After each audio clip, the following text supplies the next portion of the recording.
मोहम्मद सिराज की जगह क्या खेलेंगे मोहम्मद शमी? चौथे टेस्ट की प्लेइंग 11 कैसी हो जिसमें निकाल ना पाए कोई भी कमी?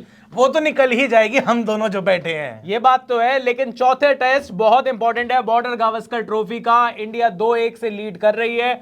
बॉर्डर गावस्कर ट्रॉफी इंडिया ने रिटेन कर ली है, लेकिन जीते नहीं है। और इस जीत के साथ दो बहुत बड़ी चीजें होने वाली हैं। अगर ये टीम इंडिया ये चौथा टेस्ट मैच जीतती है तो ना सिर्फ वर्ल्ड टेस्ट चैंपियनशिप के फाइनल में टीम इंडिया पहुंच जाएगी, बल्कि क्या होगा आप बता दो? रैंक 1 बिना किसी क्लैश के टेस्ट में, आईसीसी टेस्ट रैंकिंग में टीम इंडिया नंबर 1 बन जाएगी। तो प्लेइंग 11 की बात कर लेते हैं। यार वैसे पहले आसान नहीं होता था अपना टेस्ट मैच के लिए, जो अब पूरा एक कंपटीशन लड़ा जा रहा है, फाइनल जाएंगे। विराट कोहली ऐसे नंबर 1 बन के साल के आखिर में 5 लेके चले गए। नहीं, और मुझे तो कई बार ऐसा लगता है जब वर्ल्ड टेस्ट चैंपियनशिप का फाइनल है, हाँ। वर्ल्ड टेस्ट चैंपियनशिप आपने शुरू कर दी तो इन रैंकिंग का कोई मतलब नहीं रह जाता। जो भी टीम जीत रही है वर्ल्ड टेस्ट चैंपियनशिप वो नंबर 1 टीम है। यार वो अपनी जगह बिल्कुल सही बात है। हाँ। लेकिन ऐसे वर्ल्ड कप जीत के भी हम नहीं कह पाते ना कि जो भी टीम जीत रही है वो नंबर 1 बन गई रैंकिंग। हाँ, वो एग्रीगेट पूरे साल की उसकी रेटिंग बताती है। तो चलिए पहले प्लेइंग 11 की बात कर लेते हैं। सबसे ज्यादा शोर तीसरे टेस्ट मैच से पहले तक था कि केएल राहुल को बाहर करो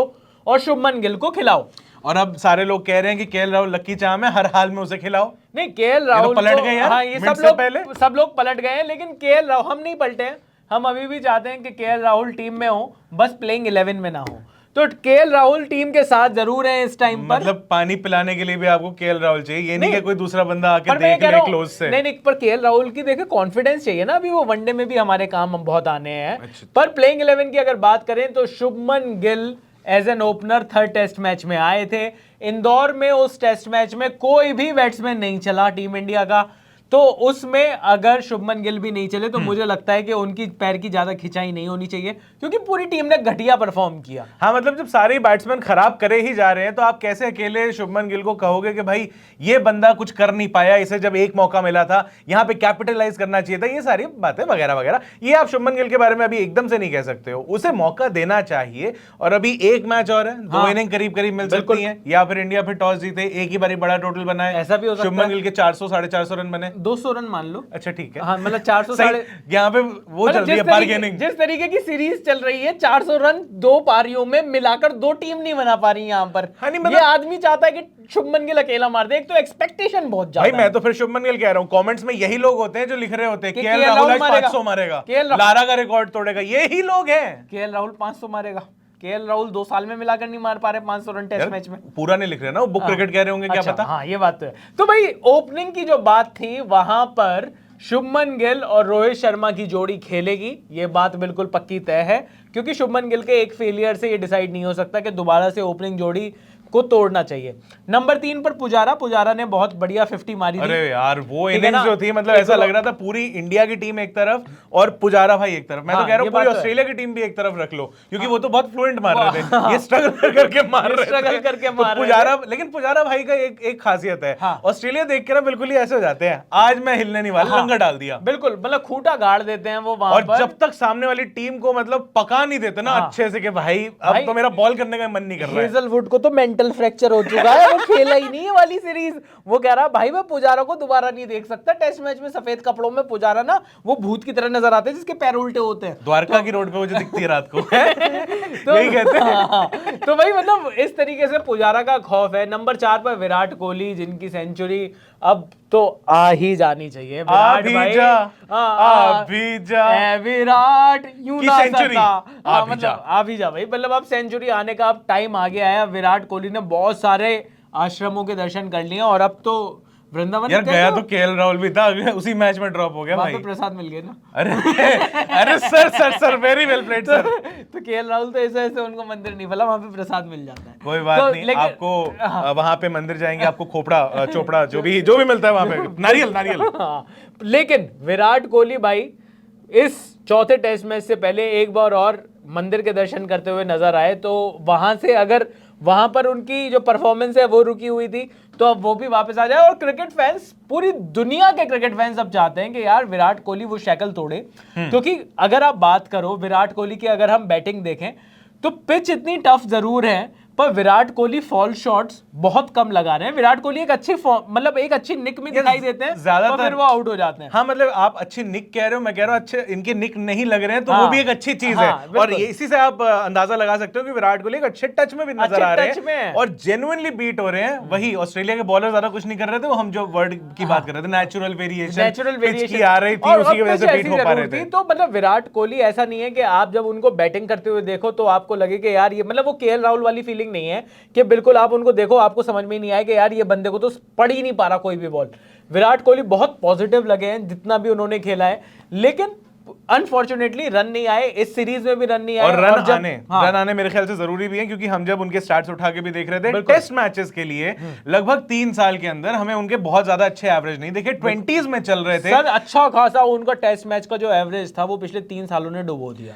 मतलब अब तो कोरोना की भी वैक्सीन आ गई है, फैंस नहीं मानेंगे, वो कहेंगे बाबर अभी भी बेटर है। नहीं, बाबर की एवरेज बढ़िया चल रही है। बाबर की तो देखो एवरेज बढ़िया चल रही है, वो बात अलग है। बाबर बढ़िया खिलाड़ी है, बहुत बढ़िया खिलाड़ी है, पर बाबर आजम की मतलब पाकिस्तान में भी प्रॉब्लम हो रही है। कई लोग, शोएब अख्तर तो कह रहे हैं बाबर आजम कप्तान ही बढ़िया नहीं है, अंग्रेजी ढंग से नहीं बोल पाता। अरे वो अलग चीज है, वो वैसे आ रहे हैं ना कि वो कहते हैं आजकल मैं भी अपने YouTube चैनल करता हूं। हाँ, तो वो भी अंग्रेजी में बोल रहे हैं ना। वो कह रहे हैं कि वो उनसे कोई बोलता है बाबर कम्युनिकेशन में, hello Babar how are you, अस्सलाम वालेकुम, अल्हम्दुलिल्लाह वेरी वेल, मतलब उसके आगे भी बोलते हैं। शैल पास तो लिख दिया था यार, क्या पता उनकी सोशल मीडिया टीम हो, बड़ा आदमी है। पर ये बाबर आजम के बारे में वीडियो नहीं है, ये वीडियो टीम इंडिया की प्लेइंग 11 के बारे में है। तो विराट कोहली नंबर 4 तक बैटिंग सॉर्टेड है। वैसे टीम इंडिया की बैटिंग ओवरऑल सॉर्टेड ही है, क्योंकि नंबर 5 पर श्रेयस अय्यर आएंगे। श्रेयस अय्यर अगेन हम मतलब बहुत टाइम से कह रहे हैं, और पिछले मैचेस में, इस सीरीज के अलावा बाकी मैचेस में उनका जो परफॉर्मेंस था वो भी अच्छा खासा था। यार मुझे लग रहा है लोग कहते हैं स्पिन को बढ़िया खेलते हैं। सेकंड इनिंग में वो फ्लैशेस भी दिखाई दिए जब उन्होंने काउंटर अटैक किया, वो छक्के वक्के लगाए। यार मुझे वो लगता है, एक तो ये जो आपने कहा ना कि छक्के वक्के लगाने की कोशिश कर रहा है, वो बंदा अटैकिंग आउट भी बड़े मतलब अनफॉर्चुनेट तरीके से, हाथ में बॉल चिपक गई थी बस जैसे तैसे। लेकिन श्रेयस अय्यर के लिए उस पर्टिकुलर मैच में मुझे लग रहा था रोल वही देके भेजा था, भाई तू ऋषभ पंत है आज से, तुझे पता नहीं है लेकिन तू है, जा मार। वो मारते मारते भाई बंदा वहीं पे आउट हो गया। और दूसरा ये कि श्रेयस अय्यर मेरे ख्याल से बैटिंग से ज्यादा उनको बस इसीलिए रखा हुआ है, कोई तो बंदा चाहिए हमें फॉरवर्ड शॉट लेग पे या सिली पॉइंट पे, कोई और मान नहीं रहा, तो एक बंदा तो चाहिए जो फायरिंग लाइन में रहे और बॉलें चिपने के लिए तैयार रहे। ये बात भी है, लेकिन श्रेयस अय्यर कुछ भी कहिए, स्पिन को बढ़िया खेलते हैं। और जो ये जो टॉप 4 और 5 खिलाड़ियों की अगर हम बात करें, रोहित शर्मा, कोहली, ये लोग सब खेलते हैं, लेकिन दिक्कत ये कि कोई खेलता दिख नहीं रहा है। मतलब उतना पॉजिटिव नहीं दिख रहा कोई भी प्लेयर। पर श्रेयस अय्यर जिस तरीके से काउंटर अटैक किया, मुझे लगता है कि नंबर 5 तक तो सॉर्टेड है। नंबर 6 पर जो विकेट कीपर की जो डिबेट है वो थोड़ी सी चल रही है, ऑल्दो मुझे लगता है कि वो बहुत बड़ी डिबेट नहीं है, लेकिन कई लोगों का ये कहना है कि जो केएस भरत हैं, जिनको 3 टेस्ट मैच में मौका दिया गया, वो विकेट के पीछे तो ठीक ठाक हैं, बहुत बढ़िया ना सही पर बढ़िया लग रहे हैं, लेकिन विकेट के आगे जब भी उन्होंने बैटिंग करी है, एक बार भी कॉन्फिडेंस नहीं दिया कि ये आदमी बढ़िया बैटिंग कर सकता है। दिल्ली की सेकंड इनिंग्स में हमें फिर भी कॉन्फिडेंस दिखा था, ऐसी बात नहीं है, लेकिन वही बात है कि उस टाइम पे प्रेशर नहीं था आपके ऊपर, तो आप बस वहां पे जाके अपना एक बहुत ही बिना प्रेशर के आराम से सुकून से। में तो केएल राहुल भी बढ़िया खेलते हैं, वो कह रहे हैं बिना प्रेशर के मैचेस में मैं कम बढ़िया खेलता हूं। नहीं, वो सुनील शेट्टी साहब की मिमिक्री करता है, इन्होंने डांट दिया, इन्होंने कहा कि तू बढ़िया नहीं खेलता, वो मुंह नहीं लगा रहे। तो मतलब वो जो प्रेशर सिचुएशन में जो विकेट कीपर जो मजेदार तरीके से, बढ़िया तरीके से खेलना चाहिए, और जैसा कि मतलब एक ऋषभ पंत भी वो जो कमी जो छोड़ गए हैं, वो लेफ्ट हैंडर, एक हिटिंग बैट्समैन, ईशान किशन, आपको लगता है कि क्या यहाँ पे अब सीरीज तो देखो यहाँ से हार नहीं सकते हैं, ठीक है, अब हम चौथा मैच कह रहे हैं बहुत इंपॉर्टेंट है, सब कुछ है, लेकिन यहाँ से सीरीज हार नहीं सकते, तो उस चीज का प्रेशर नहीं है। क्या ऐसे में एक मैच के लिए, मैं ये नहीं कह रहा कि उसके बाद ड्रॉप कर दो सीरीज से, सब निकाल दो, एक मैच तो मेरे ख्याल से दिया जा सकता है ईशान किशन को भी। यार जो प्रॉब्लम है ईशान किशन के साथ वो दूसरी है। ईशान किशन झारखंड से भी ना टेस्ट मैचेस में जो बड़े मैचेस हो रहे थे, डोमेस्टिक क्रिकेट में भी वो जो 4 दिन 5 दिन वाले जो मैच होते हैं, वहां पर भी पिछले 1-2 साल से उन्होंने विकेट कीपिंग नहीं करी है। ओके। तो विकेट कीपिंग अभी भी ईशान किशन की बहुत ग्रेट भी नहीं बताई जाती।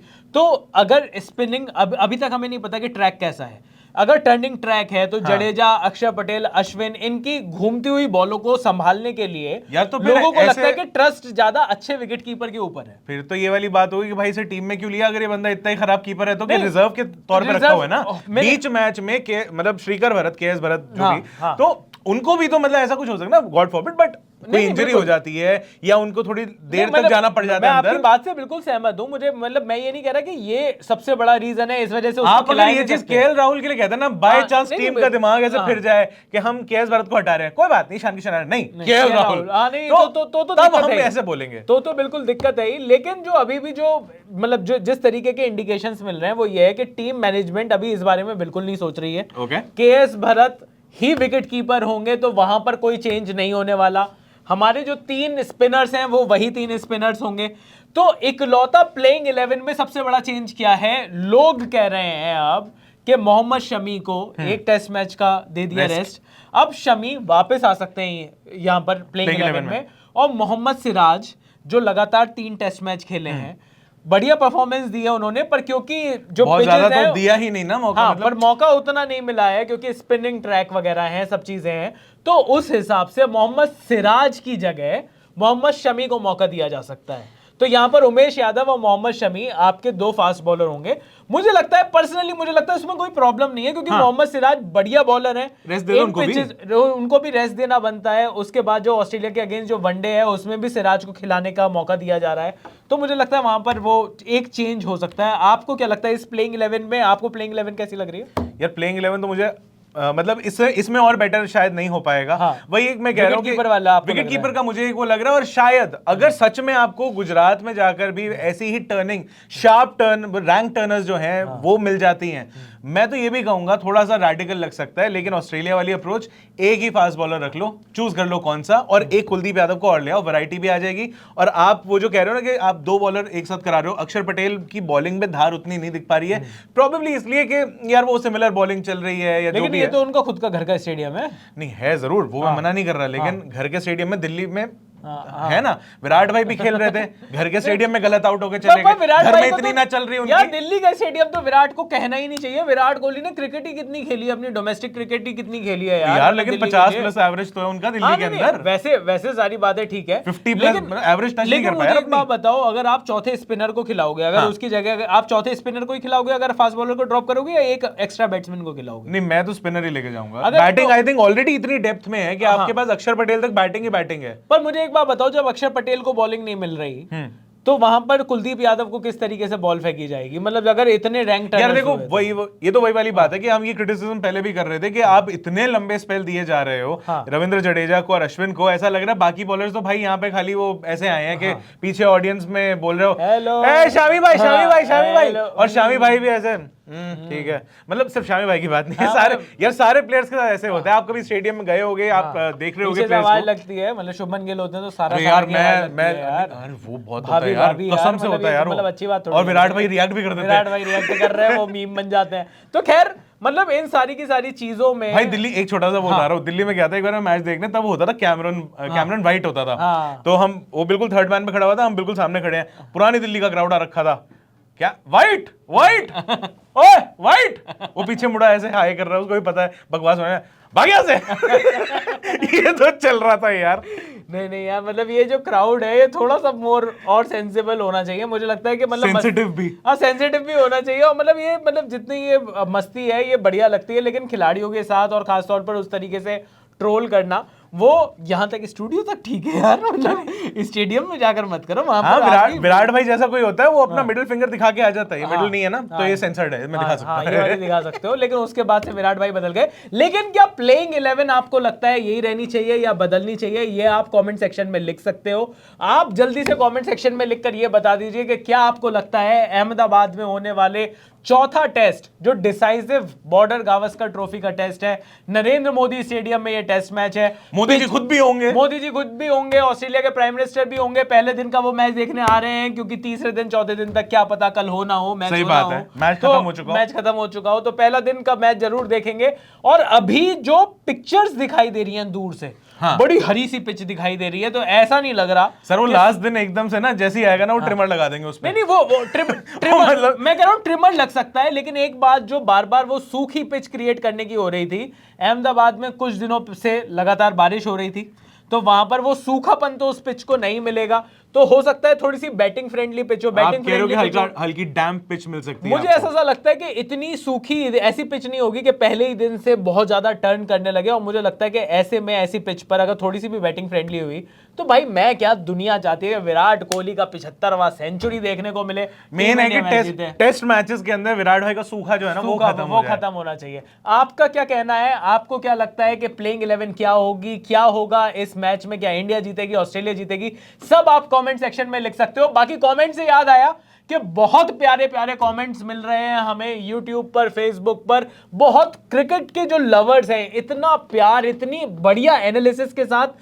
हम कोशिश करते हैं कि अगर कोई बहुत बढ़िया कमेंट है तो उसको डिस्कस करें, उसके ऊपर वीडियो भी बनाएं। हमने एक वीडियो बनाई भी, कल हम एक वीडियो लेकर आए थे, तो वो वीडियो इस बारे में थी कि जिस तरीके से एक हमारी जो दर्शक थी उन्होंने घटिया पिच के बारे में इतना बढ़िया थीसिस लिखा था। और सिर्फ मतलब घटिया पिच नहीं, उसके अंदर सारे जितने प्लेयर्स हैं उनकी एवरेजेस निकाल दी, उनके 50s 100s home and away records, और सारे बॉलर्स के जितने बहुत ही जबरदस्त उन्होंने कमेंट लिखा था, उस पर हमने एक वीडियो बनाया। तो हम चाहते हैं कि जो फैंस हैं, असली मजा जो फैंस को चाहिए वो हम अनकट के इन क्रिकेट वीडियोस के माध्यम से दे सकें। तो आपने जितना प्यार बनाया है वो बनाए रखिए। कमेंट सेक्शन सिर्फ आपके लिए है, खुला हुआ है कमेंट सेक्शन। उसमें कमेंट्स में जो भी आपको लगता है क्या प्लेइंग 11 होनी चाहिए, क्यों होनी चाहिए, क्यों आपको लगता है इस खिलाड़ी को क्यों पिक किया जाना चाहिए, वो सब आप लिख सकते हो। हम सब डिस्कस करने के लिए और इस चीज से आपको दो चीजें समझनी चाहिए। एक कि हम सारे कमेंट्स पढ़ रहे होते हैं क्योंकि हमें कंटेंट भी चाहिए यार। जान यार कमेंट, एक आदमी ने तो यही कहा केएल राहुल को पेलते रहते हैं, इन्हें तो कंटेंट मिल गया।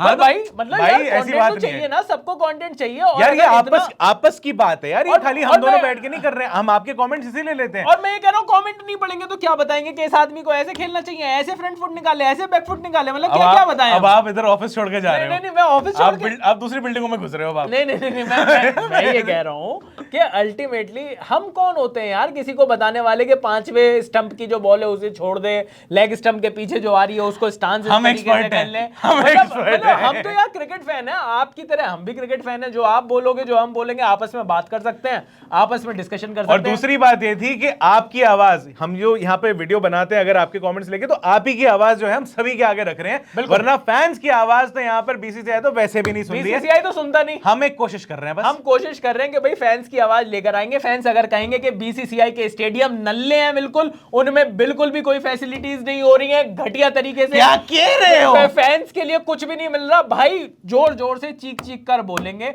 अगर बीसीसीआई और मतलब जो टीम का मिसमैनेजमेंट है वो कहेगा कि नहीं केएल राहुल ही हमारी आंखों का सितारा है, चाहे कुछ भी खेले, मेरे को बीच में नहीं लाना, मेरा इसमें कोई लेना देना नहीं है। वो कहें कि केएल राहुल के बिना कोई टीम ही नहीं हो सकती, और पूरा का पूरा जो क्रिकेट फैंस की जो फ्रेटर्निटी है वो केएल राहुल के पीछे गए, भाई इसे ड्रॉप करो, शुभमन गिल को खिलाओ, तो हम भी वही बात बोलेंगे। तो हम तो अनकट के वीडियोस की वजह से, के माध्यम से, के मीडियम से हम आपकी आवाज बाहर तक लेकर आ रहे हैं। तो बहुत बहुत अच्छा लगता है जब आपके कमेंट्स पढ़ने को मिलते हैं। इसी तरीके से ये प्यार बनाए रखिए। मेरा नाम है चयन रस्तोगी, मैं हूं अभिषेक मनचंदा, और आप देख रहे हैं अनकट।